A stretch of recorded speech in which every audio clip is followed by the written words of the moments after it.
こんにちは、猫倉理恵です。このチャンネルでは38歳で一年発起して1年で82キロから24キロ、続けていたら最高25キロのダイエットに成功した私が、無理なく続けられるダイエットと食生活の工夫や考え方、心と体と生き方を軽くするをテーマにお届けしています。今回のテーマは、この時期あちこちで聞く夏までに痩せたいという声に対して、私の実体験からの大きな気づきを動画にしました。何度もダイエットとリバウンドを繰り返して結局太り続ける一方だった私が唯一成功した38歳からの人生最後のダイエットは2020年の4月末からスタートしました。その時に私の中に夏までに痩せたいという気持ちがあったのかについてもお話しします。この動画が今まさに夏までにマイナス5キロという言葉や1ヶ月でマイナス10キロのような言葉に目がいって、食べない、運動で無理をする、そんな無茶なダイエットに挑戦したくなっている方へ、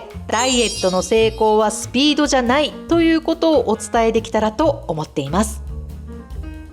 これは私が38歳82キロ、2020年にダイエットをスタートした頃の写真です。実は当時の私は夏までに何キロ痩せるというような短期の目標は立てていませんでした。むしろ40歳になった自分がちゃんと自分に自信を持てているかということの方がずっと大切だったんです。そしてもう一つ、標準体重の自分に一度ちゃんと会ってみたいという思いもありました。小さな頃からぽっちゃりで10代からダイエット人生をスタートしていた私にとって、肥満でもぽっちゃりでもない自分というのを知らなかったからです。だから私にとってのダイエットは数字だけ追いかけるものではなく、人生そのものを立て直すための挑戦だったんです。とはいえ、どれくらい頑張ればどれくらい結果が出るのか、誰でも気になると思います。そこで今日は私が実際に痩せていった時の記録を一部紹介します。ダイエットスタートは体重82キロ、そこからまずはアスケンで食事を変え始めて、毎日100点を取るという食事を始めてみたところ、1ヶ月目はむくみがスッと抜けたのもあり4キロ減。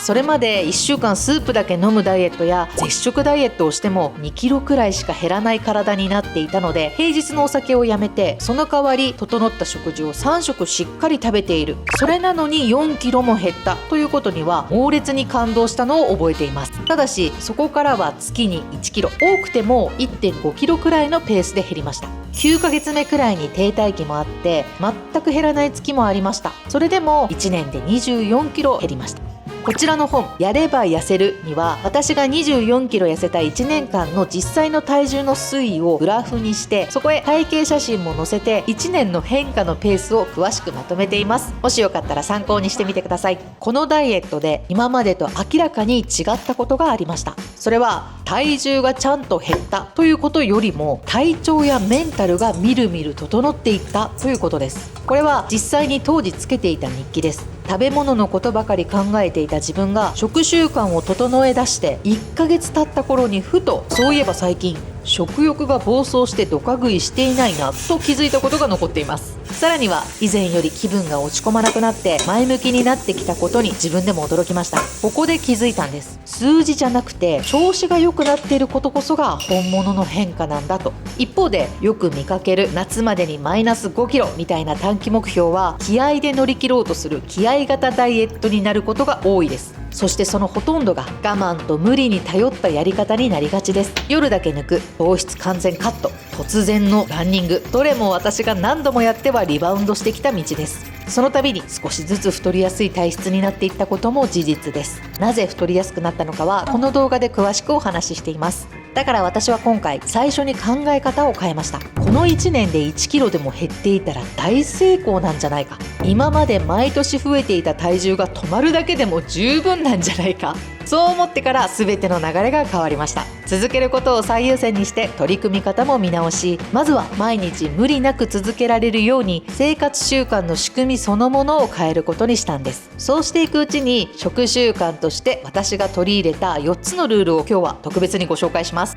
1つ目、買い物の時点でダイエットは始まっている。それまでの私は豚肉を買うとすれば豚バラ肉ばっかり選んでいました。でもダイエットを始めてからは豚ヒレやもも肉を中心に選ぶように。アスケンをやっていて分かったのは、食材を選ぶ段階でもう勝負がほぼ決まっているということです。そして2つ目、好きあらば野菜を増やす。サラダを山盛りに食べなくてもいいんです。千切りキャベツを常備して毎食手のひら分ぐらいを添えるようにしたり、炒め物やスープにも野菜を入れたり、1日 350g という目標、これはかなりハードルが高い感じがしますが、小さな積み重ねですぐに達成できます。3つ目、料理に使う油は小さじ1。炒め物もまずは少量の油でやってみる。これだけで脂質の摂取量が大きく変わりました。4つ目、主食の量を固定する。私はご飯 150g を1食の基準にしていて、それを炊いたら冷凍しています。食べる時に量を迷わないので毎日の判断の負担が減ります。これらはどれもアスケン100点生活を私が繰り返すうちに気がついたとっておきのライフハックです。でもこの4つを意識するだけでほぼ悩まず自動的に整ったご飯になっていきました。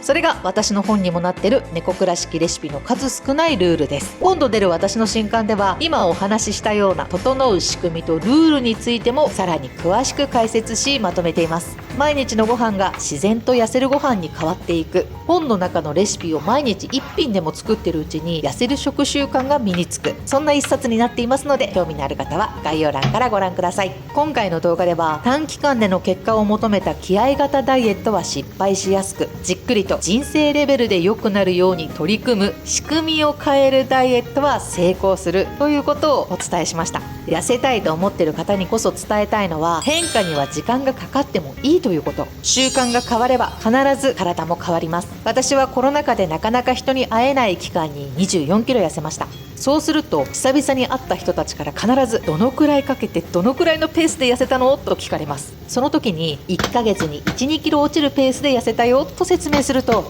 そんなに少しずつしか減らないのと言われるんですが、1年で24キロ痩せたと説明すると、すごい、そんなにと言われます。つまり人が1ヶ月や2ヶ月でどのくらい痩せるかに対しては過度に期待しすぎているということがわかります。私の YouTube やインスタ、ボイシーへのコメントでも1ヶ月1キロしか減らないと嘆くダイエッターさんが本当に多いですが、その1キロの積み重ねが1年後の12キロ減へつながるということも思い出してほしいです。だからこそ、もし今夏までにとか1ヶ月で痩せると焦る気持ちがあるなら、一度立ち止まって自分に問いかけてみてください。今のそのダイエットは本当にずっと続けられそう？今のそのやり方は1年後の自分も同じことができていそう？一瞬で痩せる方法よりも少しずつでも着実に変われる方法の方が、結局はあなたを理想の未来へ連れて行ってくれます。短期で痩せようとするほどリバウンドしやすい、これを本当に多くの方に伝えたいです。私も過去に1ヶ月でマイナス5キロ、断食、糖質オフといったスピード重視で気合型ダイエットを何度もしてはすぐにリバウンドしてきましたが、でも今回はなぜか今まで何年かけて太ってきたんだっけと思い出し、だったら痩せるのも何年かかっても別に当然じゃないのかなと気づけたことで、これまでの失敗するパターンから脱却しました。私が痩せられた大きな理由、それは短期目線を捨てたこと。1年後1キロでも減っていたらそれでいい、そう思えたことで気合じゃなく仕組みを考えるようになったんです。ぜひ皆さんも夏までに何キロじゃなくて、来年も10年後もこの習慣でいたいな、そう思える工夫を焦らず急がず、でも確実に今日からまた積み重ねていきましょう。それでは最後までご覧いただきありがとうございました。また次の動画でお会いしましょう。猫倉理恵でした。